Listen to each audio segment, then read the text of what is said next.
था एक देवराज नाम का ब्राह्मण। कहाँ रहता था?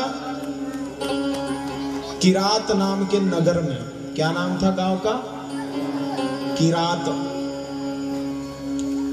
आसीत किरात नगरे ब्राह्मणो ज्ञान दुर्बलः दरिद्रो रस विक्रेता वेद धर्म परान्मुखः। किरात नगर में एक ब्राह्मण था देवराज नाम का। ब्राह्मण कहा है, ध्यान देना, ब्राह्मण कहा, नाम क्या है? देवराज। और देवराज नाम का ब्राह्मण कैसा है? तो बोले ज्ञान दुर्बल है, उसमें ज्ञान नहीं है, कुछ भी ज्ञान से दुर्बल है। अच्छा, पहले ब्राह्मण कहा और उसके बाद क्या कहा? कि ज्ञान दुर्बल है, अज्ञानी ब्राह्मण है। आप एक काम करना, कोई बहुत बड़ा अगर अखाड़े का पहलवान हो जो सुबह सुबह उठकर 4 बजे उठकर रनिंग करने के लिए जाता हो, 1 घंटा रनिंग करने के बाद 2 घंटे व्यायाम करता हो, उसके बाद 1 दर्जन केले और 1 लीटर दूध नाश्ते में पा जाता हो, ऐसा पहलवान, और फिर उसके बाद भोजन में उसको 15 रोटियां घी चुपड़ के लगती है, शाम को भी 15 रोटियां घी चुपड़ के लगती है, और शाम को और 3 घंटे व्यायाम करने के लिए अखाड़े में जाता है। रोज उसका नित्य नियम है। काम क्या करता है? पहलवानी, कुश्ती लड़ता है। ऊंचा है 6.5 फीट का, ये चौड़ी छाती और बिल्कुल बलदंड बाहु। ऐसा अगर पहलवान आपको मिल जाए और आप उनसे कहें, कोई उससे कहे कि भैया क्या हो गया, बड़े दुर्बल दिखते हो, खाते पीते नहीं हो क्या, ऐसा कोई उसको कहेगा? क्यों नहीं कहेगा? अरे रोज सुबह उठता है, इतनी दौड़ लगाता है, व्यायाम करता है, जो 1 दर्जन केले और 1 लीटर दूध नाश्ते में पा जाता है, वो दुर्बल रहेगा। लेकिन अगर पहलवान हो और पहलवान को कोई कह दे कि भैया इतनी शक्तिहीन कैसे हो गए तुम, तो उसके लिए तो वह गाली ही हुई ना महाराज, अपशब्द हुआ। अच्छा, कोई अगर बिजनेसमैन है, व्यापार करता, बहुत बड़ा व्यापार करता, देश विदेशों में उसके लेन देन का व्यापार चलते रहता है, मौसम देख के व्यापार को बदल भी देता है, पूरी दुनिया का उसके व्यापार उसके खोपड़ी में है, बिल्कुल किसी के भी भाव उसको पता है, सब बिल्कुल उसी में डूबा रहता है रात दिन। उसको कोई बोले भैया क्या हुआ, आजकल तुम्हारी बुद्धि नहीं चलती क्या? अरे वो इतना बड़ा व्यापारी, उसको कोई बोले कि तुम्हारी बुद्धि मारी गई है, तो वो तो गलत है ना। उसके लिए उससे बड़ी गाली और कुछ नहीं हो सकती। वैसे ही ब्राह्मण जो केवल ज्ञान की उपासना करता है, ब्राह्मण जो केवल ज्ञान का वितरण करता है, समाज को ज्ञान बांटना और समाज को अच्छी व्यवस्था प्रदान करना ब्राह्मण का कार्य है। वह ब्राह्मण अगर कोई उससे कहे कि भैया तुम बहुत अज्ञानी हो, तो उसके लिए तो वो सबसे बड़ी गाली हो गई। सूत जी महाराज वही कहते हैं, ब्राह्मण था देवराज, लेकिन कैसा था? अज्ञानी था।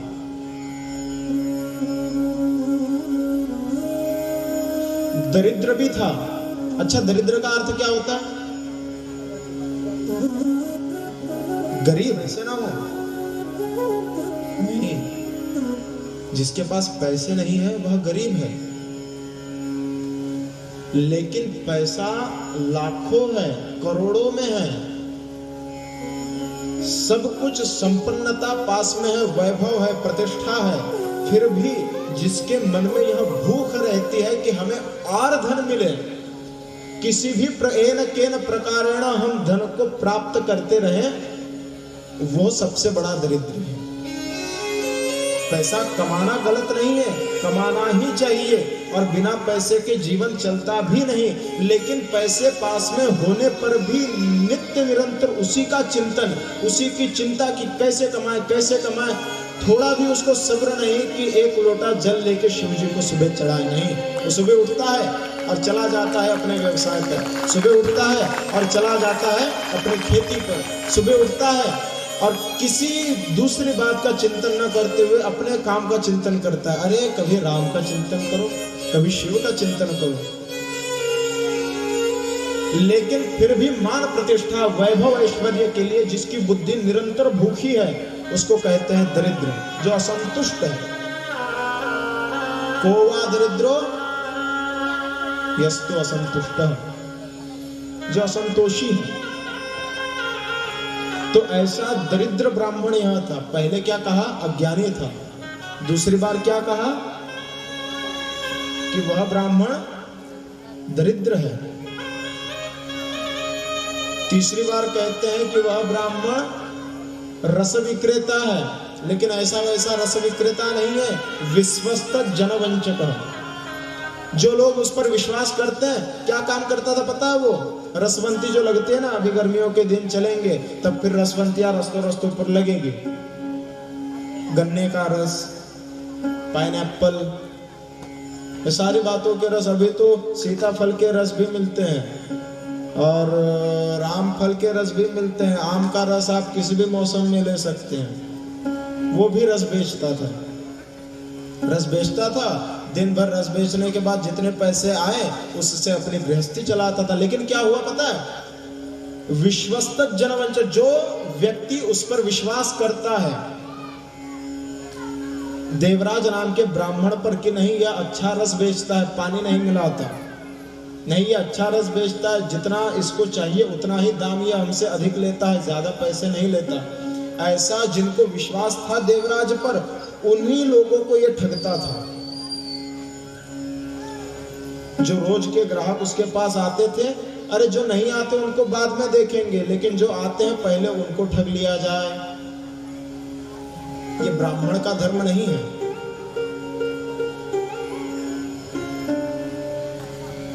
विश्वस्त जनवंचक और पर स्त्री में आसक्त था। अपने व्यवसाय को शुद्ध रखना, अपने कर्म को शुद्ध रखना, अपने विचारों को शुद्ध रखना, इस शरीर को भी शुद्ध रखना और इस शरीर के द्वारा होने वाली सारी क्रियाओं की शुद्धता का ध्यान रखना, यह सबसे बड़ा धर्म है। ध्यान रखिएगा, शिव महापुराण की कथा अभी शुरू नहीं हुई है, कुछ प्रवेश के लिए समय लगेगा, लेकिन शिव महापुराण की कथा को सुनकर किसका उद्धार हुआ? तो बोले यह देवराज नाम का ब्राह्मण जो अज्ञानी था, ज्ञान नहीं था, जो दरिद्र था, संतोष उसके मन में नहीं था, जो रस बेचता था लेकिन अपने ही लोगों को ठगता था, ऐसा यह देवराज नाम का ब्राह्मण जो परस्त्री आसक्त था, दूसरों की स्त्रियों में, अरे मातृवत परदारेषु, यह हमारा धर्म है, हमारी संस्कृति सिखाती है कि दूसरी अगर कोई स्त्री सामने आ भी जाए तो माता है, वह हमारी बहन है, हमारी बेटी है, ऐसा समझना चाहिए। लेकिन यह उस परस्त्री में आसक्त रहने वाला, आसक्त चित्त इसका रहता था। ऐसा यह देवराज नाम का ब्राह्मण, जिसने ब्राह्मण, क्षत्रिय, वैश्य, शूद्र इन सभी वर्णों के लोगों को ठग ठग कर, मार मार कर, लूट लूट कर इनका धन अपने यहाँ घर में समेट लिया था, संग्रह किया था। ऐसे धन का दूसरों को ठग कर, दूसरों को लूट कर, ऐसा धन महाराज कभी जीवन में सुख प्रदान नहीं करता। क्या हुआ आगे पता है? चोरी की, धन अपने घर में ले आया, किसी को ठग लिया, प्रसन्न हो गया कि आज तो बड़ा मुनाफा मिला है, धन अपने जेब में रख लिया। किसी को लूट लिया, धन अपने घर में ले आया, ऐसा धन घर की बर्बादी करता है। ध्यान देना आगे क्या हुआ। यही देवराज नाम का ब्राह्मण एक दिन संयोगवश टहलते टहलते हुए एक किसी तालाब के किनारे जा पहुंचा। शोभावती नाम की एक वैश्या, उस वैश्या को इसने देख लिया, आसक्त हो गया, बातचीत हुई, संबंध बढ़ गया। एक पत्नी होने के बावजूद भी वैश्या को साथ में रखकर पत्नीवत व्यवहार करने लगा।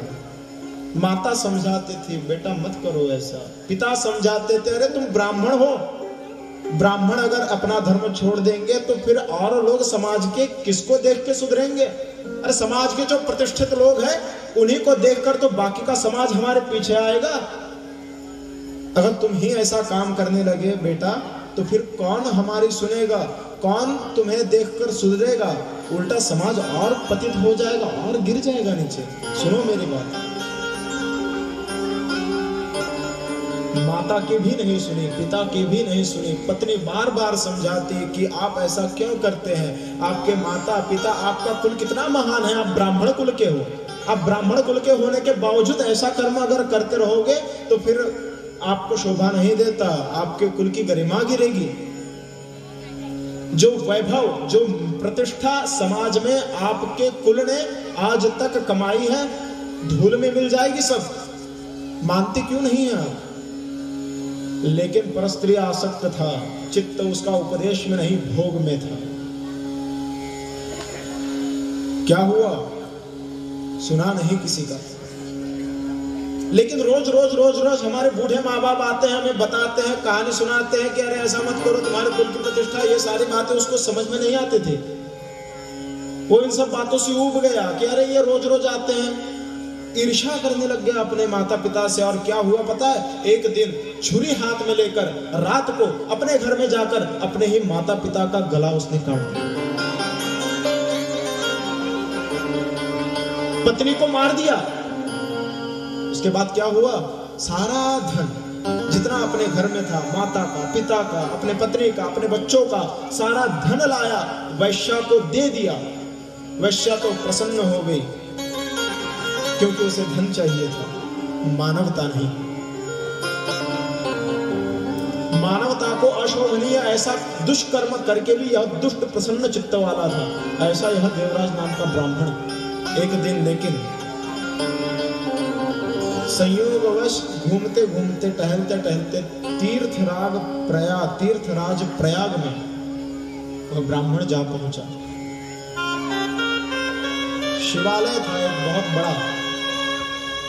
शिव जी के मंदिर को देखा, लेकिन ऐसा मनुष्य जिसने कभी सत्कर्म ना किया हो, कभी पुण्य ना किया हो, किसी पर दया नहीं जिसको आई, जिसने कभी अपने जीवन में पुण्य कर्म नहीं किया, भक्ति तो बहुत दूर की बात है, जो अपने माता पिता की सेवा ना कर पाया, उनके एक बात को भी जिसने अपने जीवन में धारण नहीं किया, और वो भी अच्छी बातों को भी धारण नहीं किया, ऐसा ब्राह्मण कहाँ शिवालय को देख के शिव मंदिर में जाएगा? उसका मन ही नहीं किया। लेकिन हुआ क्या?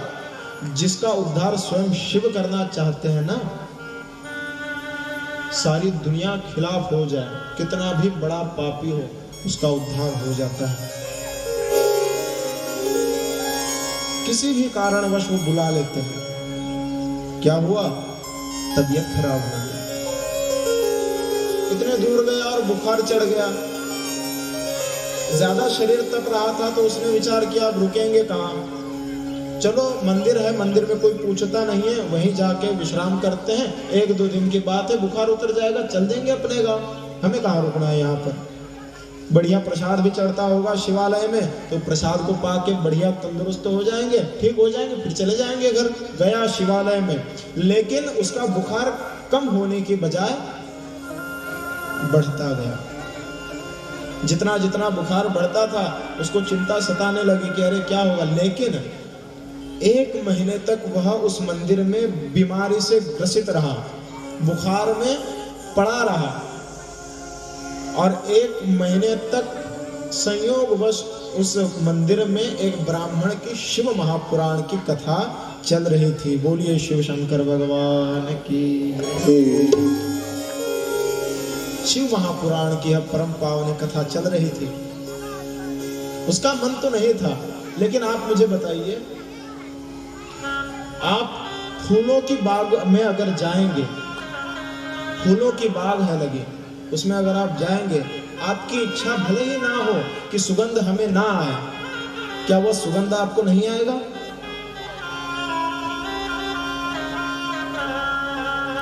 ऐसा नहीं हो सकता।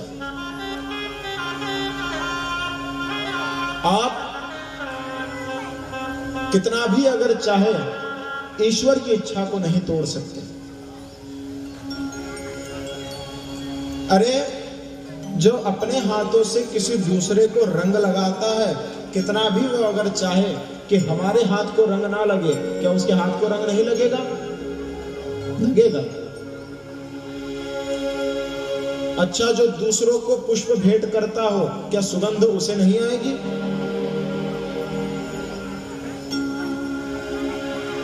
शिव महापुराण की कथा चल रही थी। बीच बीच में श्री शिवाय नमस्तुभ्यं, नमः पार्वती पतये हर हर महादेव, शिव शंकर भगवान की जय। ओम नमः शिवाय। ऐसे अनेक नारे उसके कान में अकस्मात न चाहते हुए भी आने लगे। सुनना तो पड़ेगा, कान का धर्म है। मुंह बंद कर सकते, कान को झाप भी दो तो भी आवाज तो आएगी। और अगर आवाज आई तो वो आवाज अगर अच्छी है तो वो उसका काम करे। शिव नाम था, शिव जी की कथा, शिव जी का नाम और शिव जी का ही धाम शिवालय था, शिव मंदिर था। 1 महीना वहां पर रुका, बुखार कम नहीं हुआ, बढ़ता गया। बढ़ते बढ़ते 1 महीने बाद कथा की समाप्ति हुई और इसने जो देवराज नाम का ब्राह्मण था अपना देह छोड़ दिया। बुखार बहुत बढ़ गया, लेकिन इसने पूर्व जन्म में क्या किया था, आप भूल गए क्या? क्या किया था? अपने पर विश्वास करने वालों को ठगता था। व्यवहार में जिसने ईमानदारी कभी नहीं दिखाई, नित्य पापाचरण किया, दुराचार रता, खल था, परस्त्री आसक्त, जिसका पाप त्रिभुवन में सबसे ऊंचा है, यह सबसे बड़ा पाप है, वह भी वह कर चुका था। लेकिन फिर भी क्या हुआ, देह उसने छोड़ दिया और देह को छोड़ते ही महाराज चमत्कार हुआ। यमदूत तो आए, क्योंकि उन्होंने, यमदूतों ने पूर्व का चरित्र देखा था कि इसने पाप कर रखा है बहुत बड़ा, तो उसके वजह से यमदूत उसको नरक में ले जाने के लिए आए। लेकिन उसके बाद शिवदूत आए, शिवगण आए, और शिवगण जैसे ही आए यमदूत आश्चर्यचकित हो गए। महाराज ये क्या, आप तो जो पुण्यवान हैं उनको लेने के लिए आते हैं, यह तो परम पापी था, माँ बाप की आज्ञा नहीं मानी, पत्नी का कभी धर्म इसने नहीं निभाया, पत्नी ने लाख समझाया लेकिन परस्त्री आसक्त, लूट लूट कर धन कमाने वाला यह, इसके लिए आप आ गए, शिव जी ने आपको भेजा। यह तो नरकगामी है, नरकगामी कर्म इसने किए हैं, नरक में ही जाएगा, इसकी जगह वही है। आप शायद एड्रेस भूल गए, कहीं और जाना होगा आपको महाराज। इस शिवालय में जरूर इसने देह छोड़ा है, लेकिन पाप किए है इसने। शिव जी के दूत बताते हैं, अरे पागलो सुनो, जो सूक्ष्म शिव धर्म है वो अभी तुम्हें नहीं पता। सूत जी महाराज कहते हैं कि शिव के वो जो गण वहां पर उपस्थित हुए, उन शिव गणों ने यमदूतों को समझाया कि अरे सुनो, जीवन में जिसने कभी सदाचार नहीं किया हो, कभी पुण्य कर्म उसने नहीं किए हो, भक्ति तो दूर दूर तक उसका नामो निशान ही नहीं उसके जीवन में, कभी शिव नाम से उसने प्रीति भी नहीं की, लेकिन अंतकाल में अगर उसने शिव नाम का स्मरण किया, इच्छा ना हो फिर भी अगर उसने शिव महापुराण की कथा किसी संयोगवश सुन ली, तो उसका उद्धार होना कोई नहीं टाल सकता। उसका उद्धार स्वयं शिव कहते हैं, शिव उद्धार कर देते हैं। इसलिए यह सूक्ष्म शिव धर्म है कि एक नाम जो आप शिव जी का जपते हैं वो अघमासु हंतितः, अनेक जन्मों के अगर पाप कर्म हो भस्म हो जाएंगे, इस जन्म के अगर दुष्कर्म हो भस्म हो जाएंगे। क्या करना पड़ेगा? केवल एक बात, कथा को सुनते सुनते जो जयकारे लगते हैं उन जयकारों को जोर से बोलना पड़ेगा, सुस्त ना रहिए। शिव शंकर भगवान की जय। अब इनका तो माइक में था इसलिए आवाज आ गया, आपका आवाज दब गया कि आपने आवाज ही नहीं किया, जयकारा लगाया ही नहीं, या तो पता ही नहीं चला। चलिए आप सब लोग केवल जयकारा लगाएंगे। शिव शंकर भगवान की, श्री शिवाय, ओम नमः शिवाय। शिव नाम का जप, इस शिव नाम के जब से इनका उद्धार हुआ है, देवराज नाम का। सुनो ऋषियों, तुमने पूछा था कि शिव महापुराण की कथा सब पापों से मुक्ति दिलाती है, और पूछा था कि किसका पाप बहुत बड़ा था और उसको मुक्ति भी मिल गई, ऐसा कौन है? तो यह देवराज नाम का ब्राह्मण था जिसने बहुत पाप किए थे, लेकिन अंत समय में उसने शिव महापुराण की कथा सुनी तो उसका उद्धार हो गया। उद्धार तो होगा, लेकिन शिव महापुराण की कथा को श्रवण करने से ही होगा और शिव नाम को जपने से ही होगा। आइए एक दूसरी कथा में प्रवेश के पूर्व हम शिव नाम में अवगाहन करें, भगवान के नाम का आश्रय लें। सभी लोग गाएंगे। जय शिव ओंकार, जय जय हर शिव।